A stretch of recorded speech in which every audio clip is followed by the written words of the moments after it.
আমি তোকে বলছি, তুই ফিরে যা এখান থেকে, নয়তো তুই শাস্তি পাবি।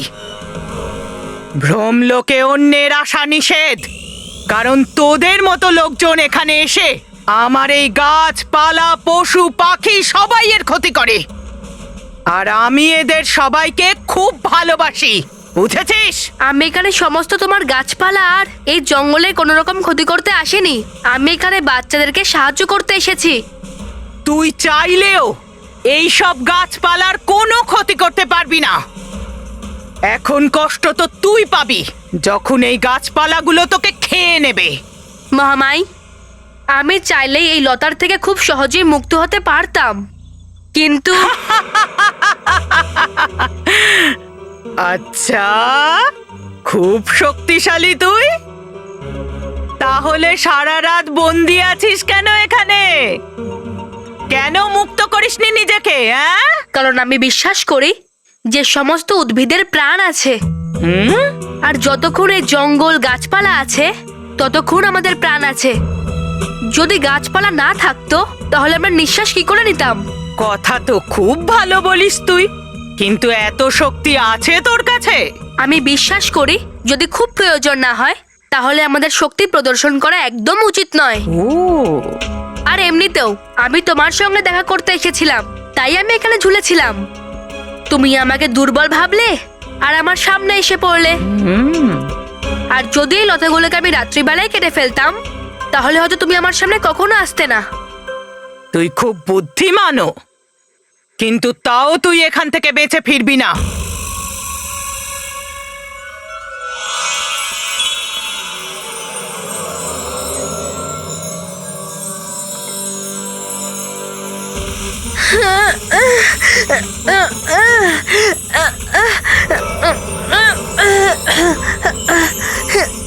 আমি তোকে একটা সুযোগ দিয়েছিলাম, কিন্তু তুই সেটা নষ্ট করেছিস। এখন এই ভ্রমলোকে তোর মৃত্যু নিশ্চিত, বালক।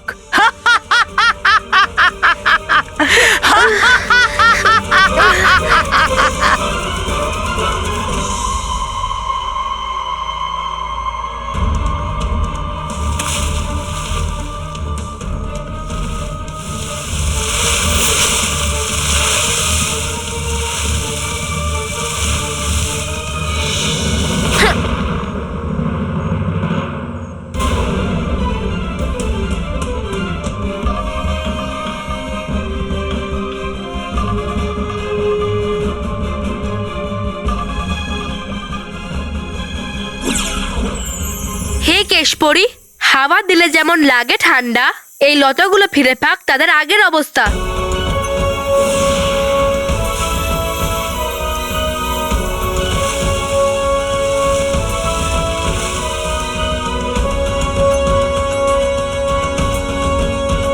সত্যি তুই বুদ্ধিমানও, শক্তিশালীও আর দয়ালুও। তুই প্রকৃত অর্থে বাচ্চাদের রক্ষাকর্তা, সত্যের প্রতীক তুই, বালবীর।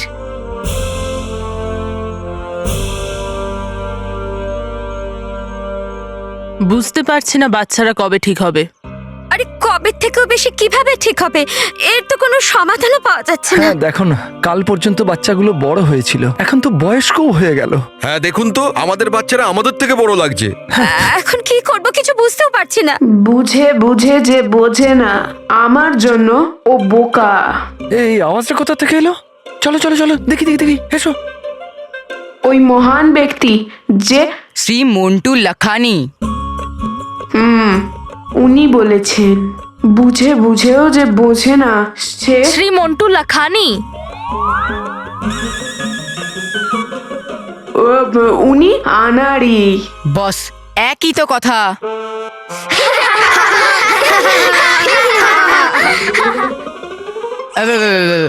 শান্ত ভক্তরা, শান্ত। হ্যাঁ, আর বুঝে বুঝে যে বুঝে যায়, ও বোঝদার খিলাড়ি। বুঝলে তোমরা সবাই? ঠিক আছে ঠিক আছে, আমি আপনাদের আবার বোঝাচ্ছি।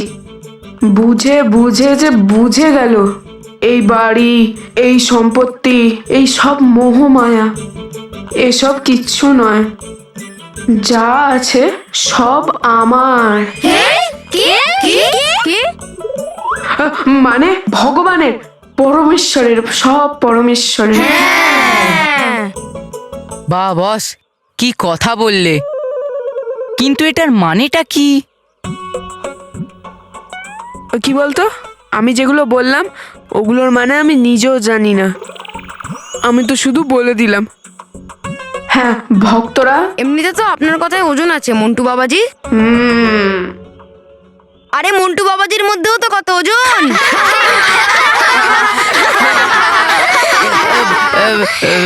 শান্ত ভক্তরা, শান্ত। মেহের, মিস্টার মন্টু লাখানি বার্থডে বুড়ো হয়ে একটু বুদ্ধিমান হয়েছে, তাই না? না,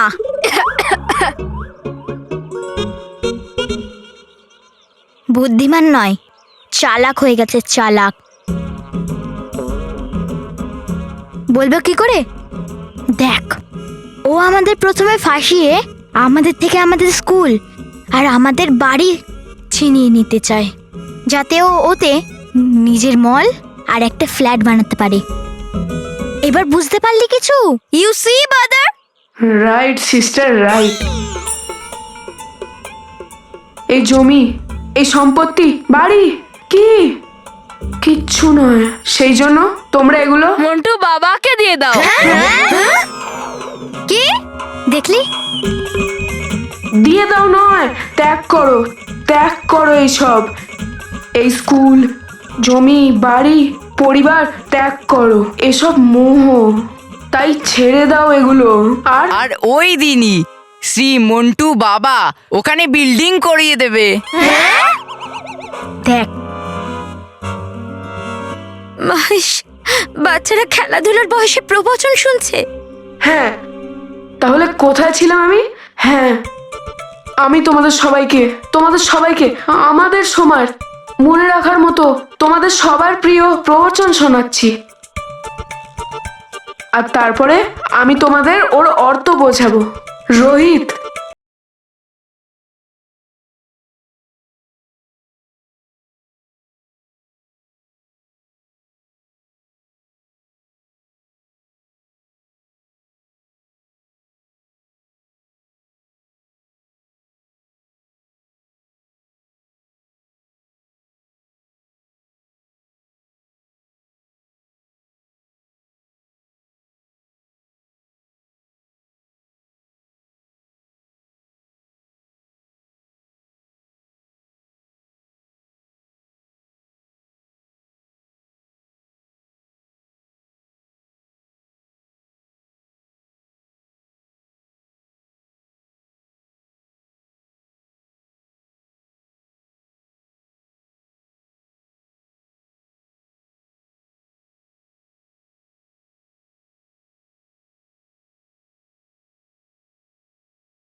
তো বলো সব ভক্তরা, মন্টু বাবা কি জয়, মন্টু বাবা কি জয়, মন্টু বাবা কি জয়। তাহলে হ্যাঁ, এই প্রবচনে একজন মহাপুরুষ বলেছেন, ওয়াই দিস কোলা ভেরি ডিপ।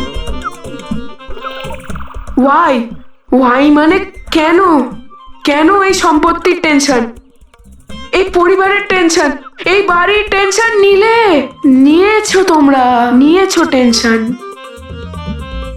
তাই ভক্তরা, আমাদের এরম ভাবা উচিত, আমরা এই সম্পত্তি আমরা দিয়ে দিয়েছি, এই টেনশন দিয়ে দিয়েছি। Why this kolaveri di. ঠিক বলেছে মন্টু বাবা, ঠিক বলেছে মিস্টার মন্টু লাখানি।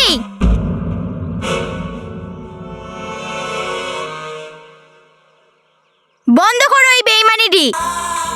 আমি বলতে চাইছিলাম বেইমানি। আমি তোমার চাল বুঝে গেছি। তুমি আমাদের ফাঁসিয়ে আমাদের বাড়ি, আমাদের থেকে আমাদের স্কুল ছিনিয়ে নিতে চাও, যাতে তার বদলে তুমি মন্টু কনস্ট্রাকশনের মল আর ফ্ল্যাট বানাতে পারো। কিন্তু আমি এটা হতে দেব না। এ আপনাদের সবাইকে কোলাবরেটি প্রতারণা করতে চায়, প্রতারণা। কিন্তু মিস্টার মন্টু লাখানি, আমি তোমাকে টেনে হিঁচড়ে কোর্টে নিয়ে যাব। মিস্টার মানব, তুমি আমাদের মন্টু বসকে নাড়াতেও পারবে না। তো টানা তো অনেক দূরের কথা। এই, এই!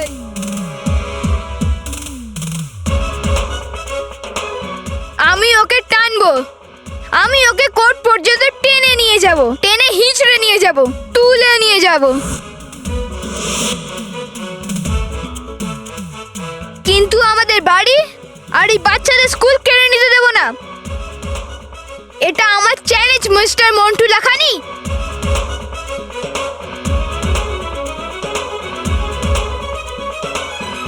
হুম হুম মানব, মানব! মানব, মানব! মানব, বাবা, ওঠো, ওঠো বাবা, মানব, মানব, মানব বাবা,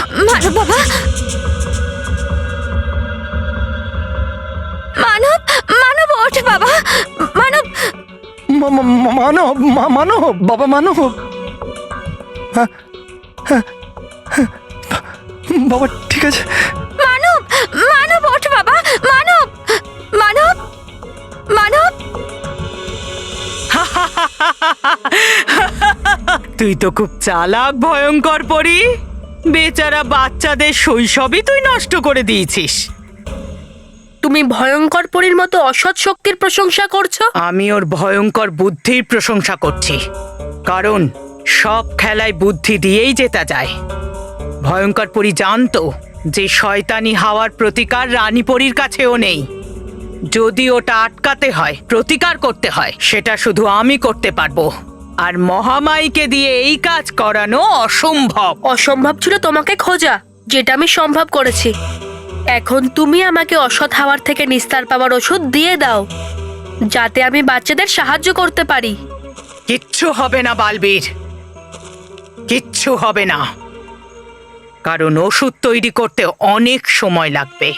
আর এই শয়তানি হাওয়া চোখের পলকে বাচ্চাদের 100 বছরের করে দেবে। আর যদি একবার বাচ্চারা 100 বছরের হয়, তাহলে পৃথিবীর সবথেকে বড় বেদগুরু কিচ্ছু করতে পারবে না। তুই তো দেখছি খুব চালাক ভয়ঙ্কর পরি। যদি আমাদের কাছে সময় কম থেকে থাকে, তাহলে আমরা স্বল্প সময়ে ওষুধ বানাবো। কিন্তু আমার ওই ওষুধ চাই। তুমি আমাকে বলো যে এর ওষুধ কি। খুব উতলা হয়ে উঠেছিস দেখছি, কিন্তু এই উতলা হওয়াটা খুব তাড়াতাড়ি শেষ হয়ে যাবে। শয়তানি হাওয়াকে প্রতিরোধ করতে প্রয়োজন পবিত্র হাওয়া। এটা আমি বানাতে তো পারি, কিন্তু এই সময়ের মধ্যে পারবো না। কেন? কেন বানাতে পারবে না? কারণ এর জন্য আমার 3টে সোনালী মতি চাই, সেটা নেই আমার কাছে। তাহলে ওই সোনালী মুক্ত আমি নিয়ে আসবো। তুমি আমাকে বলো যে ওগুলো কোথায় পাবো। বালবীর, এত সহজ নয় ওই মুক্তগুলোকে আনা, আর তোর কাছে সময়ও কম। ওই দেখ, সূর্যাস্ত হয়ে আসছে। তোকে ওই মুক্ত সূর্যাস্তের আগে আনতে হবে, নয়তো এখানে সূর্যাস্ত হবে আর ওখানে পৃথিবীর বাচ্চারা 100 বছরের হয়ে যাবে। আমি এমনটা হতে দেব না। তুমি আমাকে বলো আমাকে কি করতে হবে। ওই 3টে সোনালী মুক্তকে আনার জন্য তোকে তোর বুদ্ধি আর শক্তি দুটোকেই ব্যবহার করতে হবে। 3টে সোনালী মুক্তর কাছে পৌঁছানোর জন্য তোকে 3টে আলাদা আলাদা পরীক্ষা দিতে হবে, আর প্রত্যেক পরীক্ষা জেতাতে 1টা করে মুক্ত পাবি তুই। কিন্তু মনে রাখবি, এই 3টে জায়গায় খুবই বিপজ্জনক। বাচ্চাদের জীবনের সামনে অনেক বড় বড় বিপদও আমার জন্য অতি সামান্য, মহামাই। ভালো লাগলো এটা জেনে যে তোর ছোট্ট হৃদয়ে ভয় আর পরাজয়ের কোনো জায়গা নেই। তুই সত্যিকারের যোদ্ধা, তাই ভয় আর বিপদ তোকে টলাতে পারে না। তুই শুধু নিজের লক্ষ্যটাই দেখিস। আমি মন থেকে চাই তুই যেন জিততে পারিস, কিন্তু মনে রাখবি একটা মুক্ত যদি কম হয় তাহলে ওই পবিত্র হাওয়া তৈরি হবে না।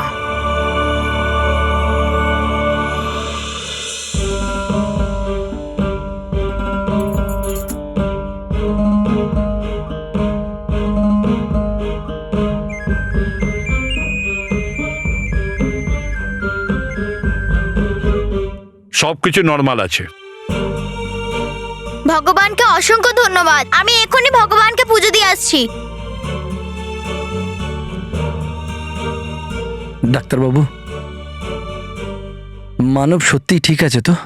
ঠিকই থাকতো যদি ওর বয়স 60 বছর হতো। 60 বছর মানে? এদিকে আসুন।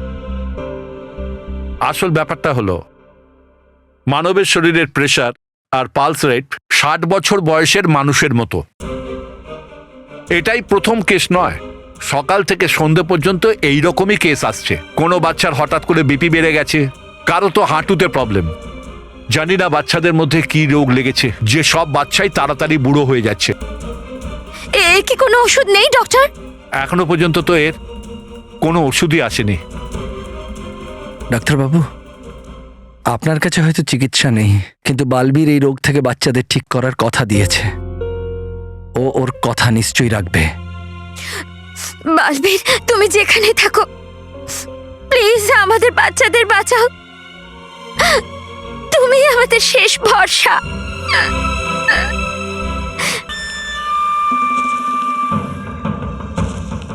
এই হলো অহংকারী পর্বত। অহংকারী পর্বত? কিন্তু এর নাম এটা কেন? কারণ এ নিজের উচ্চতা নিয়ে অহংকার করে।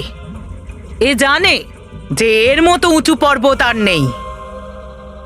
আর এখানেই আছে পবিত্র হাওয়া তৈরির প্রথম সোনালী মুক্ত। কিন্তু এর ভেতরে প্রবেশ করার কোনো দ্বারই দেখতে পাচ্ছি না আমি। এর ভেতরে যাওয়ার রাস্তা তোকে নিজেই তৈরি করতে হবে। তাহলে আমি এক্ষুনি এই পাহাড়কে ভেঙে এর ভেতরে প্রবেশ করার জন্য দ্বার বানাচ্ছি। দাঁড়া বালবীর, তুই ভুলে গেছিস যে এটা ভ্রমলোক। এখানে যেটা দেখা যায় সেটা হয় না।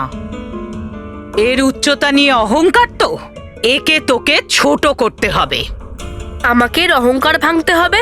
হ্যাঁ, কিন্তু কিভাবে? এটা তো তোকে নিজেই করতে হবে।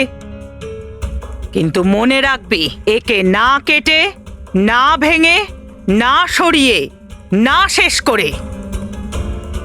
বালবীর, কি করে করবি তুই এসব? কি করে ভাঙবি এর অহংকার বল?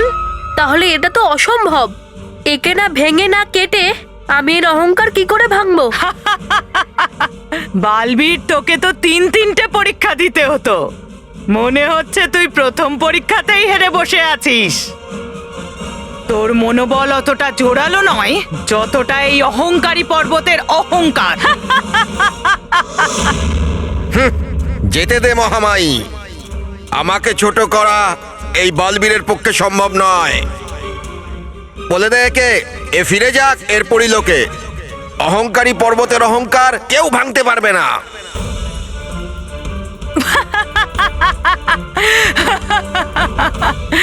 চল আমরা ফিরে যাই বালবীর। বেচারা বাচ্চারা কত আশা নিয়ে বসে আছে তোর জন্য, কিন্তু ওরা কি করে জানবে যে ওদের বালবীর প্রথম পরীক্ষাতেই হেরে বসে আছে। এইবার তুই জিতে গেলি ভয়ঙ্কর পরী, আর বালবীর হেরে গেল।